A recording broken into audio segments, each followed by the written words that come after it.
ನೋಡಿ ಸ್ನೇಹಿತರೆ, ಈ ಥರ ಜಡ್ಡು ಆಕಳಿಗೆ ತುಂಬ ಇಷ್ಟ. ಇದು ಯಾವ ಥರ ಜಡ್ಡು ನಿಮ್ಮಲ್ಲಿ ಇದೆಯಾ ನೋಡಿ. ಇದು ಆಕಳಿಗೆ ತಿನ್ನಲಿಕ್ಕೆ ಎಷ್ಟು ಇಷ್ಟ ಅಂದರೆ, ಈಗ ನಾವು ಮಾನವರು ಮನುಷ್ಯರು ಗೋಬಿ ಮಂಚೂರಿ ಇಷ್ಟಪಡ್ತಾರಲ್ಲ, ಆ ಥರ ಇಷ್ಟ ನಮ್ಮ ಆಕಳಿಗೆ ಈ ಥರ ಜಡ್ಡು. ಇದು ಮತ್ತು ಆಮೇಲೆ ಇದು ನೋಡಿ, ಇದು ಈ ಥರ ಜಡ್ಡು. ಇದು ಬೇಕು ಅಂದರೆ ಬೇಕಾದಲ್ಲ, ಆಗೋದಿಲ್ಲ. ಅಕಸ್ಮಾತ್ ಪ್ರಕೃತಿ ನಿಯಮಕ್ಕೆ ಆಗ್ತದೆ ಅಷ್ಟೇ, ಬಿಟ್ಟರೆ ನಾವು ನೆಟ್ ಮಾಡ್ರೆ ಆಗೋದಲ್ಲ. ಇದು ಏನು ವಿಶೇಷ ನೋಡಿ.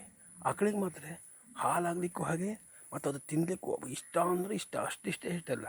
ಅದು ಸ್ವಲ್ಪ ಈ ಕಡೆ ಬಾ ಆ ಕಡೆ ಬಾ ಹೇಳ್ಬಿಟ್ಟೆಲ್ಲ ಬಂದುಬಿಡ್ತದೆ ಅಂತ ಕಡೆ ಅಷ್ಟು ಇಷ್ಟ. ಈ ಹಸಿ ಈ ಥರ ಜಡ್ಡು ಅಂದರೆ ಒಂಥರ ಗಿಡ ನೋಡಿ. ಅದು ಯಾವ ಥರ ಗಿಡ ಅಂದರೆ, ನೀವು ನಿಮ್ಮಲ್ಲಿ ಇರ್ಬೋದು ನೋಡಿ. ಇದು ಕರಿದಲ್ಲ, ಇದು ಬೆಳೆದು ಕರಿದು ಬೇರೆ ಉಂಟು ಇದ್ರೊಳಗೆ.